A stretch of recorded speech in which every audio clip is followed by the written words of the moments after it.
আসসালামু আলাইকুম বন্ধুরা, রুহানি চিকিৎসালয়ে আপনাদের স্বাগত। আজকে আপনাদের মাঝে এক গুরুত্বপূর্ণ বিষয় নিয়ে এসেছি। যারা চ্যানেলটি আমার নতুন দেখছে তারা সাবস্ক্রাইব করে পাশে থাকবে, আর যারা সাবস্ক্রাইব করছে তাদেরকে জানাই অসংখ্য ধন্যবাদ। আজকে যে বিষয়টা, টপিকটা খুব সুন্দর। আপনারা সচরাচর সবাই কাজ করতে পারবেন, যার কারণে আমি আপনাদের মাঝে এটা দিচ্ছি। অতি সুন্দরভাবে করতে পারবেন। ভিডিওটি সম্পূর্ণ দেখবেন না টেনে, তাহলে এই কাজ আপনারা নিশ্চিতভাবে করতে পারবেন এবং শিখতে পারবেন। এটা যে কেউ করতে পারে, কোনো সমস্যার বিষয় নাই, তবে বুঝে শুনে করাটাই ভালো, কারণ না বুঝে করলে কিছুই হয় না। এটা আপনারা দেখতেই পাচ্ছেন, ভিডিওর মানে টাইটেল দেখেই বুঝতে পারছেন, আর এই যে আমি লিখে রেখেছি এখানে, সেটাও দেখে বুঝতে পারছেন। এখানে যে বিষয়টা দিয়েছি সেটা হচ্ছে ঘুমের ঘরে অনেক বাচ্চা দেখবেন যে কেঁদে ওঠে। হ্যাঁ, ঘুমের ঘরে। তো মনে করেন এটা সম্পূর্ণ কাজ না, কারণ কেঁদে ওঠার জন্য অনেক কারণ থাকতে পারে। তো আপনারা যেহেতু যারা কবিরাজগণ আছে তারা তো বুঝতে পারবে, আর যারা হচ্ছে যে সাধারণ মানুষের ভিডিওটি দেখবে তারাও করতে পারবে এই কাজ। এটা একেবারে 100% কাজ করবে, এতে কোনো সন্দেহ নেই, নিশ্চিতভাবে।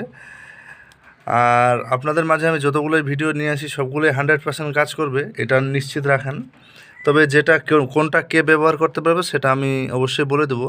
এটা হচ্ছে আপনার বিপদের সাথী। মনে করেন যে আপনি কোনো এক জায়গায় গেছেন, বা আপনি এমন জায়গায় বাস করেন যে জায়গায় আশেপাশে কোনো ভালো কবিরাজ ওস্তাদগণ নাই, যার কাছে গিয়ে আপনি সরাসরি শেফা পেতে পারেন বা আর কিছু এমনটা নাই, তখন আপনি বিপদকালীন এটা ব্যবহার করতে পারেন।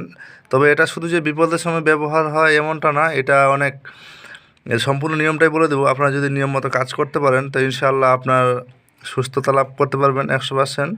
কিন্তু একটা জিনিস মাথায় রাখবেন যে সব কিছু কিন্তু সবার দ্বারা সম্পূর্ণ হয় না। ওই জন্য বললাম যে এটা বিপদের সাথে, কারণ একটা চিকিৎসা করতে গেলে অনেক বিষয়বস্তু রাখতে হয় সামনে, অনেক বিষয়বস্তু দেখা, বোঝার, শোনার ব্যাপার থাকে। যারা কবিরাজগণ আছে তারা তো অবশ্যই বুঝতে পারবে, যারা এই আধ্যাত্মিক জগতে আছে তাদের বুঝতে সমস্যা হবে না। যারা সাধারণ মানুষ আমার এই ভিডিওটি দেখে থাকবেন তাদের কিন্তু অবশ্যই সমস্যা হবে। এর কারণটা বলে দিই, কারণ আপনারা হচ্ছে এটা বিপদের সাথে হিসাবে ব্যবহার করতে পারেন, এটা বিশেষ কিছু কার্যে কিন্তু ব্যবহার করবেন না, এটা বলে দিলাম।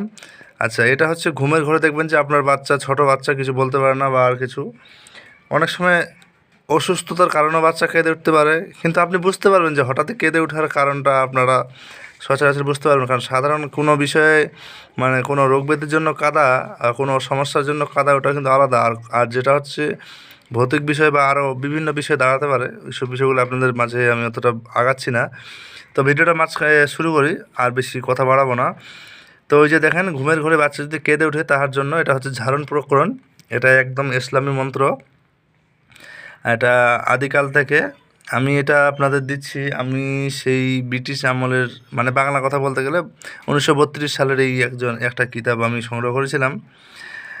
তো সেখান থেকে সেটা অনেক জায়গায় অনেক রকমভাবে অনেকজনের কাছে আছে, অনেকেই আবার এটাকে মূল্য দেয়, আবার অনেকে মূল্যহীন করে রেখেছে। এখন যার কাছে যে জিনিসটা মূল্যবান সেই জিনিসটাকে অবশ্যই মাথার তাজ বানিয়ে রাখবে। চিনলে জড়ি, না চিনলে বনের খড়ি, না চিনলে আর ওই চুলায় জ্বালানো ছাড়া আর কোনো উপায় থাকে না। অনেক দেখবেন যে পত্রিকা প্রথম দিন সবার কাছে কিন্তু খুব মানে কী বলবো জনপ্রিয় হয়ে যায়, আর তারপরের দিন কী হয়, ওটা মানে ওই যে ফুচকার দোকানে, মিশালির দোকানে, ঝালমুড়ির দোকানে ওটা কিন্তু বিক্রি হয়। কথা বুঝতে পেরেছেন? আবার ওই নিউজটাই যার কারোর জন্য দেওয়া হয়েছে তার সারা জীবনের একটা অংশ হয়ে থাকে। কথা বুঝতে পারছেন? তো এইরকমই বিষয়টা, অতগুলো কথা মানে আপনাদের মাঝে আমি বলছি না। তো এটা হচ্ছে মানে 100% কাজ করবে, এটা নিশ্চিত।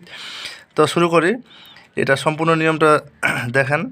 ঘুমের ঘরে বাচ্চা যদি কেঁদে ওঠে তার জন্য কী করবেন, সরিষার তেল নেবেন। হ্যাঁ, সরিষার তেল নিয়ে সে বাচ্চার মস্তকে হালকা করে মালিশ করবেন। মালিশ করে কী করবেন, এই মন্ত্রটা পড়বেন। মন্ত্রটা আপনাদের মাঝে আমি পড়ে শোনাই, এটা একটা আজিমতো বলতে পারেন। এটা হচ্ছে কি, শুনেন। আরশেল আজিম, আল্লাহ আরশেল আজিম, রব্বেল করিম, আল্লাহ রব্বের রহিম, বহক্কে লা ইলাহা বহক্কে হক লা ইলাহা ইল্লাল্লাহ মুহাম্মাদুর রাসূলুল্লাহ। যাই হোক, তাড়াহুড়ো পড়তে গিয়ে আমি একটা লাইন মিস করেছিলাম, অসুবিধার ব্যাপার নেই। আমি আপনাদের মাঝে খুব ধীরে সুস্থে বলছি, আপনারা ভালোভাবে শুনে মনোযোগ সহকারে শ্রবণ করবেন, তাহলে আপনাদের আর সমস্যা হবে না। আমার লেখার সঙ্গে মিলান।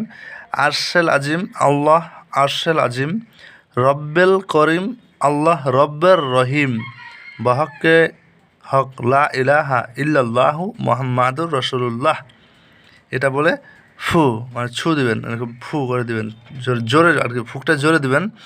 এভাবে পরপর 7 বার দিবেন, দিয়ে বাচ্চার মাথায় মস্তকে মালিশ করবেন, আর মাথা থেকে মুখ নিচ পর্যন্ত একটু ঝেড়ে দিবেন, এভাবে করবেন। এভাবে পরপর 3 দিন যদি করেন, ইনশাআল্লাহ আল্লাহর রহমতে সেই সমস্যা থাকবে না। কিন্তু যদি সমস্যা খুব মানে গভীর হয় বা আর কিছু, তাহলে চেষ্টা করবেন কোনো নিকটবর্তী কোনো কবিরাজের কাছে গিয়ে বা আপনার হুজুর আছে যে বা আশেপাশে, তার কাছে গিয়ে সেটা সমাধা করে নিতে। কিন্তু এটা আপনাদের বিপদের সাথী হিসাবে অনেক অনেক উপকারে আসবে, 100% কাজ করবে। আপনাদের জন্য আমি এই উপহারটা নিয়ে আসলাম। ইনশাআল্লাহ কাজ করেন, 100% রেজাল্ট পাবেন। তো যাই হোক, দেখা হচ্ছে কোনো এক ভিডিওতে। ভালো থাকবেন সবাই। আর আপনাদের মাঝে আমি কোনো এক আলোচনা নিয়ে আসবো খুব সুন্দর, মানে কি বলবো, সেই আলোচনাগুলো যখন মানে নিয়ে আসবো, আপনারা অবশ্যই বুঝতে পারবেন যে কি কতটা ভয়াবহ হয় মানে এই জগৎটা।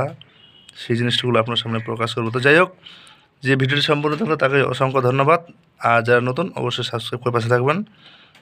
তো দেখা হচ্ছে আগামী ভিডিওতে। আল্লাহ হাফিজ।